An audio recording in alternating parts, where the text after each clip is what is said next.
ceva cumva. Am plecat că poate o să ar pe cineva. Am plecat că vroiam să îmi iau Nike în picioare, ca un pârnăiaș cu ultimile 7 zile în zale.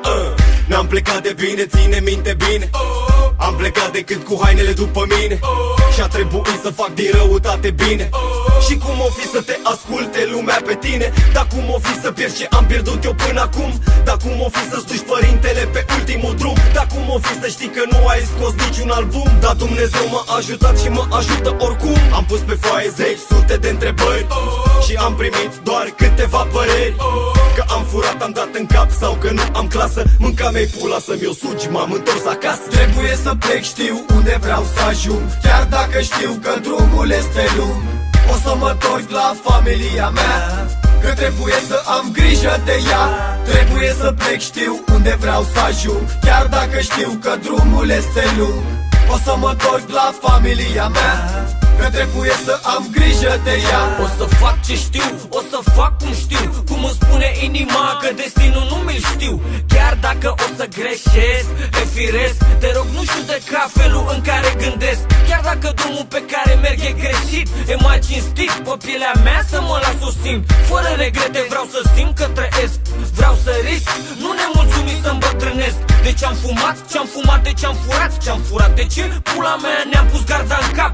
Lumea nu înțelege, e un stil de viață. Trecem peste toate obstacolele ce le avem în față. Învață de la mine, că vin de pe stradă și le știu mai bine. Oriunde aș pleca, am în sânge asta. Merg pe drumul meu, orice s-ar întâmpla.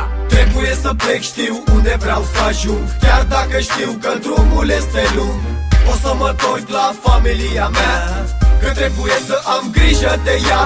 Trebuie să plec, știu unde vreau să ajung, chiar dacă știu că drumul este lung. O să mă întorc la familia mea, că trebuie să am grijă de ea. Am început să delirez, nu mă droghez, mă panichez când de casă mă îndepărtez. Am plecat de acasă fără bani în plasă, prin orașele din România, asta scomotoasă. Și sunt nervos, cuțitul mi-a ajuns la os. Sistemul de căcat mă face să devin chitros.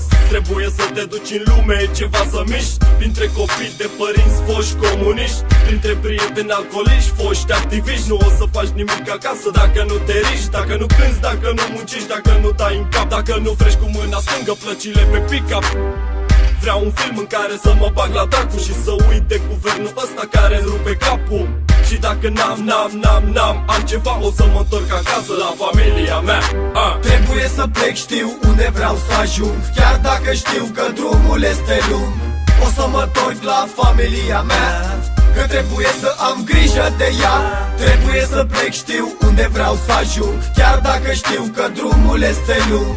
O să mă întorc la familia mea, că trebuie să am grijă de ea.